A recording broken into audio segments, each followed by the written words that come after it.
Bonjour à tous, je m'appelle Lorraine Lefourner, je suis responsable des projets éditoriaux chez Réseau Alliance. Et pendant l'heure qui suit, eh bien, je vous propose de découvrir des professionnels et surtout des actions qu'ils ont pu mettre en œuvre au sein de leur entreprise. Notre maître mot dans le temps de la preuve, c'est vraiment le pratico-pratique. Alors je voulais démarrer les échanges par vous poser une question. Si je vous demande le point commun entre une entreprise de presse et une entreprise du bâtiment, a priori, rien d'évident, et vous allez voir pourtant qu'il y a de vraies synergies que l'on peut créer. Je vous demande sans plus attendre d'accueillir notre première invitée, Lisa Marie Dubreuil.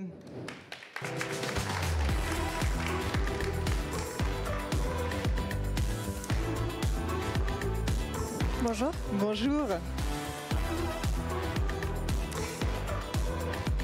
Lisa Marie Dubreuil, bonjour. Vous êtes chef de projet distribution pour Nordispress. Nordispress est une entité du groupe Rossel-Lavoie, groupe multimédia spécialisé dans la presse, la radio, la télévision. Pour démarrer notre échange, je voulais vous partager un mot qui résume bien votre action, c'est le terme de circularité, et on va comprendre assez vite pourquoi. Fin 2023, La Voix du Nord lance une expérimentation, recycler ses journaux. Racontez-nous.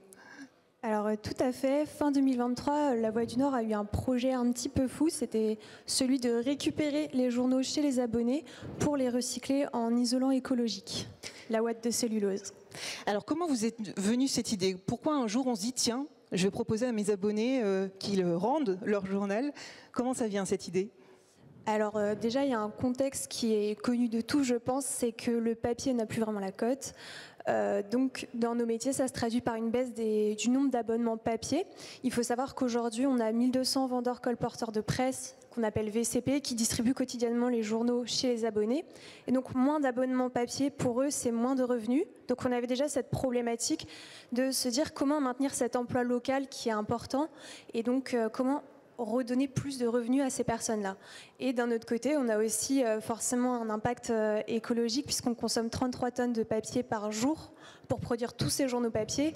Et donc l'idée, c'était de se dire comment limiter cet impact sur l'environnement. Nous, on peut le limiter au niveau de la production, mais une fois que le journal est dans la boîte des abonnés... Ça vous échappe un petit peu du coup. Oui, exactement. Voilà, donc un soutien à l'emploi local, des enjeux environnementaux, ça on comprend bien.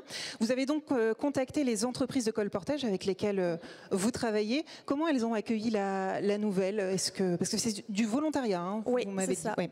C'est du volontariat, ils ont été très partants. Aujourd'hui, on a 75% des villes qu'on dessert avec La Voix du Nord qui sont éligibles au recyclage. D'accord, donc le projet a bien pris pour cette création de filière.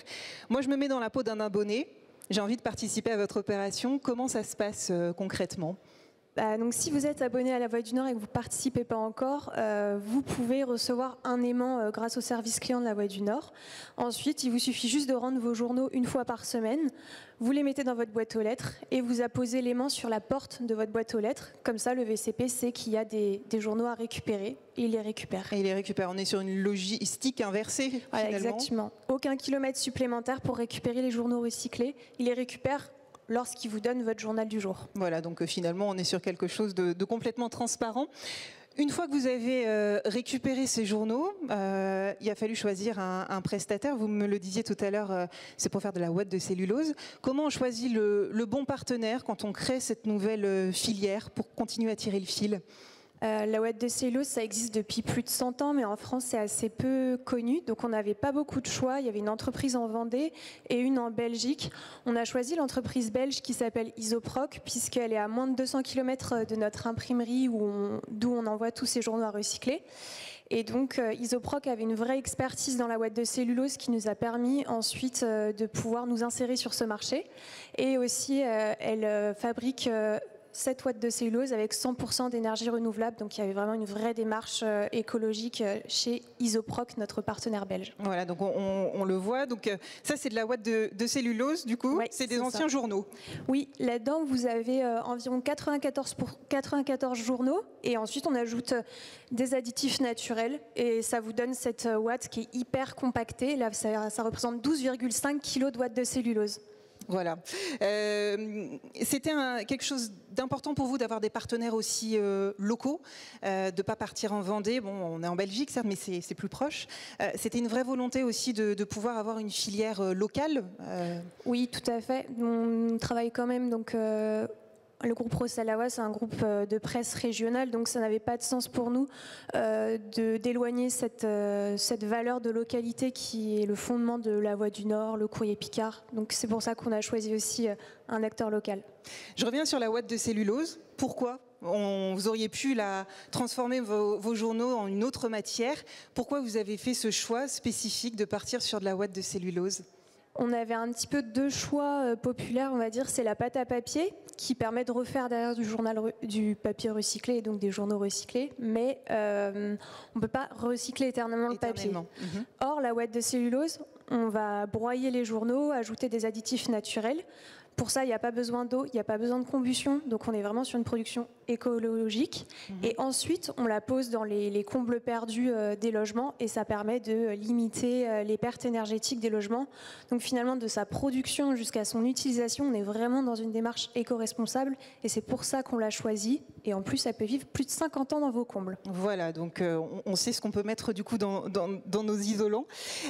Vous auriez pu vous arrêter là, mais vous avez souhaité continuer à tirer le fil de cette nouvelle filière. Vous avez embauché, vous avez créé une nouvelle filière, une nouvelle entité au sein du groupe. Racontez-nous.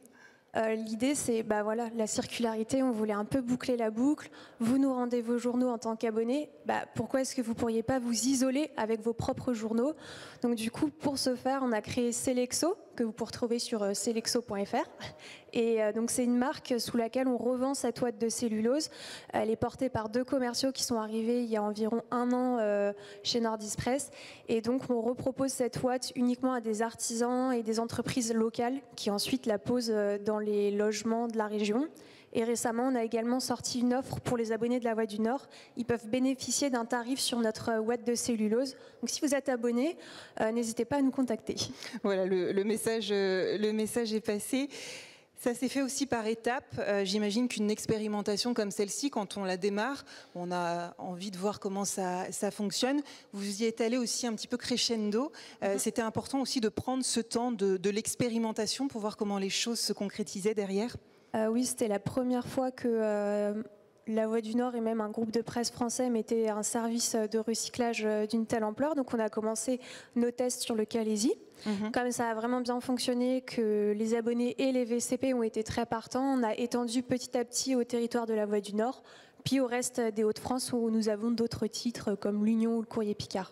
D'accord, donc ça s'est vraiment fait petit à petit. Le temps aussi, j'imagine, d'avoir les services de colportage qui puissent vous suivre aussi. J'imagine qu'il a fallu aussi les convaincre petit à petit. Oui, c'est ça, c'est les convaincre, leur expliquer comment ça fonctionne aussi, parce que finalement, pour eux, c'est une nouvelle routine à prendre, comme pour les abonnés. Donc, c'était important de prendre ce temps pour garantir la réussite du projet. Quel bilan vous tirez après plusieurs mois de déploiement, parce qu'on n'est plus au stade de l'expérimentation aujourd'hui? Est-ce que vous avez quelques chiffres à nous partager?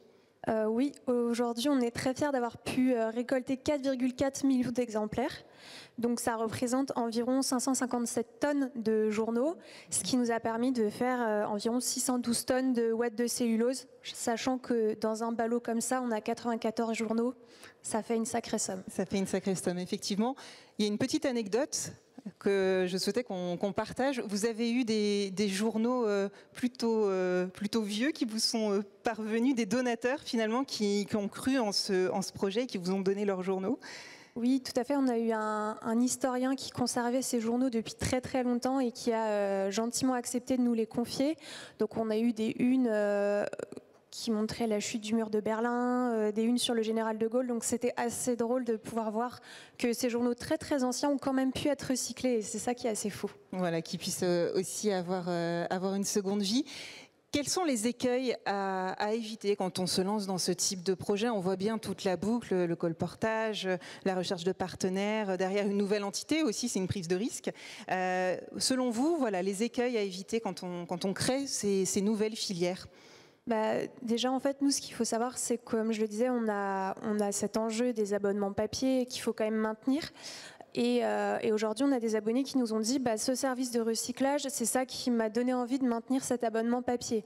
Et donc, c'est très important pour nous de garantir finalement la satisfaction et de verrouiller ce parcours client pour éviter toute frustration, parce qu'on sait que la satisfaction n'entraîne pas forcément la fidélisation. Par contre, l'insatisfaction peut entraîner la fin d'un abonnement. Donc, c'était très important d'y aller pas à pas pour garantir une pleine satisfaction des abonnés, aussi des VCP pour qu'ils continuent de nous suivre dans le projet. Oui, et puis j'imagine aussi, comme vous vous appuyez sur différents partenaires, que la qualité aussi soit au rendez-vous dans le parcours client. Ça, c'était aussi quelque chose d'assez important. Oui, effectivement. Après, on a la chance, du coup, avec Isoproc, qui fabrique notre ouate, d'avoir un vrai partenaire de confiance. Donc, le produit fini n'a jamais été un souci, finalement, dans notre projet. Ça a plus été cette matière première, les journaux recyclés, où on peut avoir plus de difficultés parce qu'on entrait dans un terrain qu'on ne connaissait pas du tout et on a dû tout construire. Oui, tout construire, parce que finalement, c'est absolument pas votre secteur de base. Aujourd'hui, quelles sont les suites, les perspectives que vous pouvez nous partager ? Tout d'abord, au niveau du recyclage, on a encore une belle marge de progression. On aimerait recycler à minima 30% des journaux qu'on distribue. On est à environ 20% de journaux, donc on a encore beaucoup d'abonnés à aller chercher. Voilà, si vous êtes abonné, que vous utilisez votre journal pour vos poules, c'est pas un souci, mais vous pouvez toujours donner 1 ou 2 journaux pour qu'on les recycle en ouate de cellulose. Donc il va falloir aller convaincre ses abonnés. Et puis du côté de Selexo, c'est continuer à faire connaître la marque pour que dans les Hauts-de-France, tout le monde puisse en profiter. On veut développer à la fois l'aspect commercial, c'est normal, mais aussi les chantiers solidaires, puisqu'on en a déjà réalisé 3 et on veut continuer à en réaliser pour que chaque habitant des Hauts-de-France puisse bénéficier d'une bonne isolation écologique. Voilà, donc Selexo, aujourd'hui, des chantiers solidaires. Racontez-nous un petit peu ces chantiers solidaires, ça fait aussi partie des leviers importants. On a entendu tout à l'heure pour les abonnés, c'était un argument finalement de fidélisation. Finalement, vous prolongez cet engagement jusqu'à chez Selexo. Racontez-nous.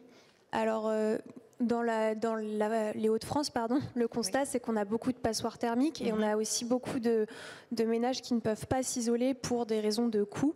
Donc, c'était vraiment important pour nous de pouvoir proposer des chantiers solidaires. C'était même à l'origine du projet un des enjeux majeurs.